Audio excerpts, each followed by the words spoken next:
Here we go. This is take 3 because for the last couple days I have been trying to record a video and I have been kind of depressed. But I'm feeling good for the moment. I have energy, just had lunch, and let's see how this goes. So today I want to talk about what to do when someone is depressed. So I have 2 reasons for writing this blog. One is to share my experience with the people who are experiencing depression themselves. And the second reason is because I want to help the loved ones who are helping somebody who has depression. The person that I feel the saddest for after my lows are over is not myself, even though I have internal scars and guilt and bad memories. The person that I feel the saddest for is my husband, because he really has no clue what's going on inside my mind and what to do, what to say, what not to say. He just really doesn't know. He's the one that I'm the saddest for. So that's specifically who I want to talk to today. I want to talk to those who are helping a loved one, who are struggling with depression or just some other struggles. I'll get into that. So I had a friend come up to me a little while ago that was like, "Hey, my daughter has been cutting herself. I just found out a little while ago my daughter has been cutting herself." And she was like, "I have no clue why a person would be possessed to cut themselves, to hurt themselves." So I tried to explain to her, when I'm feeling really low and can't seem to find my way out of my lows of depression, I feel horrible inside. I feel sadness that is just overwhelming to me. I feel pain, not the physical kind, but the mental kind that is just overwhelming. And anyways, I tried to paint this picture of the pain that I have. And I said, "Look at me. Do I look, from an outside perspective, do I look unhappy? Do I look like somebody who's dealing with depression?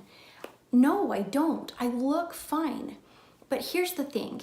When I feel really, really awful, I have thought so many times when I'm driving down the road, I've thought, oh, what I would give to have that bus that's coming towards me just absolutely plow into my car, and to wake up in the hospital and be looking up at the fluorescent lights and the white sterile ceiling and be in a body cast, maybe have like tons of my bones broken and bandages all over me, and to have monitors beeping around me, and then to look and see that some of my loved ones were there and that I had nurses and doctors that were taking care of me and keeping me alive.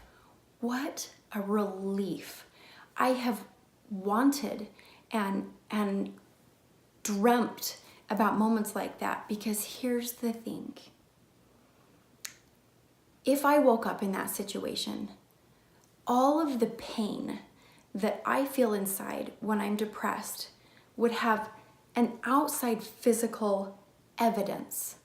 People, my loved ones, would come to me and they would say, "Oh my gosh, Melissa, like, I can see that you are in so much pain. We are gonna fight together. I'm gonna help you. What can I do? Can I help you with some of your responsibilities? Can I help you with your children? Can I take a couple of your responsibilities off of your plate for a little bit, because I can see that you're really hurt and you're really struggling." They wouldn't say to me, "Well, gosh, Melissa, you just need to think more positively and maybe you can walk out of this hospital." Or they wouldn't say to me, "Gosh, those cuts and bruises and broken bones, you know, if you just had a better attitude and counted your blessings, maybe they would go away," right? So it's things like that, moments like that where I think, what I would give to have external pain, even to feel the external pain, would be a relief to me. It would be evidence that I truly was in pain. So although I have never cut myself, I understand the mentality behind why a person would want to do this. And I explained this to my friend, and all of a sudden she was like, oh my gosh. So all of the times that I have said to her, well, stop it. Why would you do that? And she was explaining to me that she would reprimand her and get after her and make her feel worse because she was doing those things.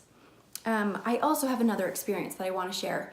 Another friend of mine came to me and said, my daughter is so depressed. I don't know what to do with her. She's super ornery when she's getting ready for school. She is just rude to the family. She doesn't want to cooperate. She does everything she can to just kind of upset the happiness that's in the home. And she was feeling really frustrated with her daughter as well.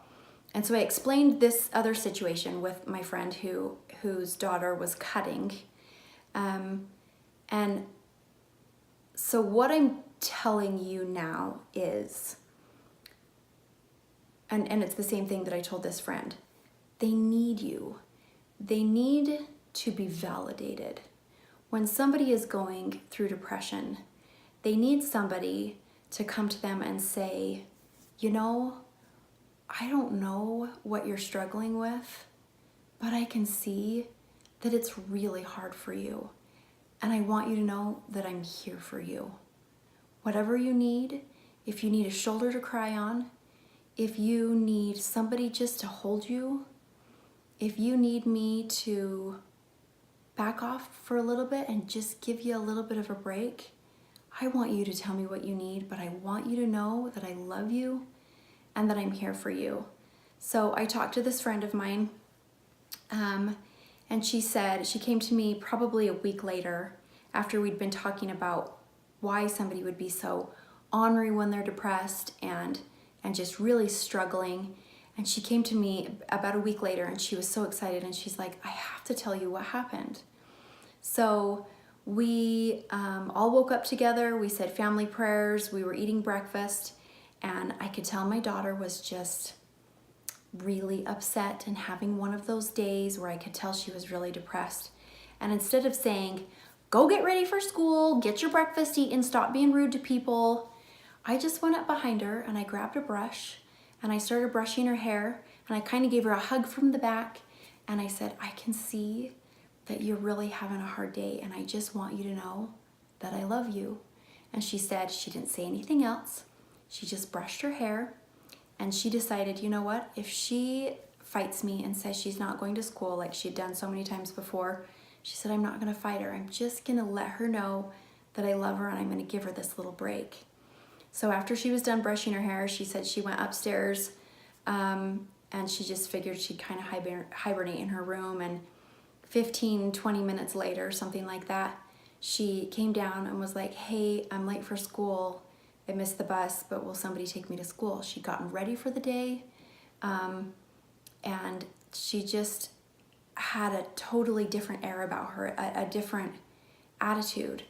And my friend just was calling me and was like, I cannot believe how little effort I had to put forward and it fixed everything. She's like, I have tried so hard. I have talked until I'm blue in the face and I can't get her to snap out of her depressed moments.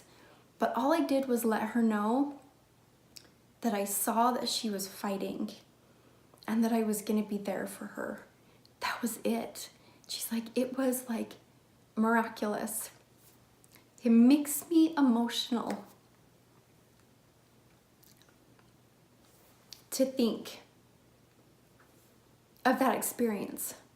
All of us who go through depression want that. We long for that. Another thought, a little while ago when I was having probably one of my last big lows, I was laying in bed, just ignoring the world and ignoring all responsibilities because I truly was not capable of anything that day.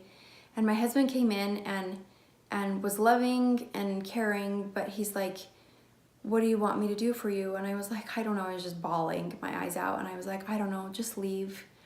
My reason for wanting him to leave, I think at the time, is just that I didn't want to burden him with my troubles. When I go through depression, my responsibilities are largely put on my husband's shoulders on the days that I'm truly incapable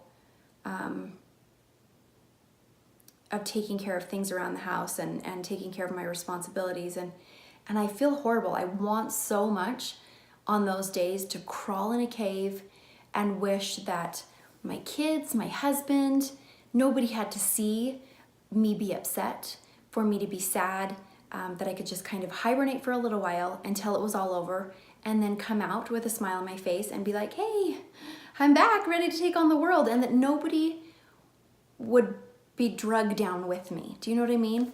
So when I was laying in bed and told my husband just to leave, it was really, honestly, I think, because I didn't want him to have to take on my burden. So anyways, so he was like, okay, you know, he was being supportive and not upset. But I watched him turn around and walk out of our room and close the door behind him.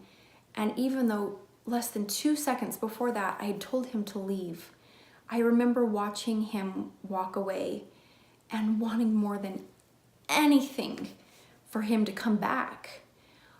What we want when we're depressed is not always what comes out of our mouth. We need to know that we're loved and supported. That's all. Most people don't need a big talk. They just need a hug, or, you know, a hand to hold, or a shoulder to cry on, and some words of validation to say, you know what? It doesn't matter how sad you are. I'll still love you, or I'll still be here for you. I will still be your friend. You know what? You're okay. Take some time to be sad. I would venture to say it's not going to pull them out of depression, but it might shorten that bout of depression, or it might make the day a little bit the next day a little bit easier to handle when they know that they're given the permission to hurt. That's what I want to encourage today. That's my message. For those of you who are helping somebody who is struggling with depression, just let them be, let them hurt, and tell them you will be in the same place. I will be right outside the door if you want me to leave. But I'm not leaving you alone. I'll sit next to you if you want me to. I'll let you cry on my shoulder, but I'm not gonna leave you alone. I'm here for you. Call me the second you need and I will come. That's what they need. They need to know that although you're not going to fix it, that you will wait patiently while they figure out how to fix themselves.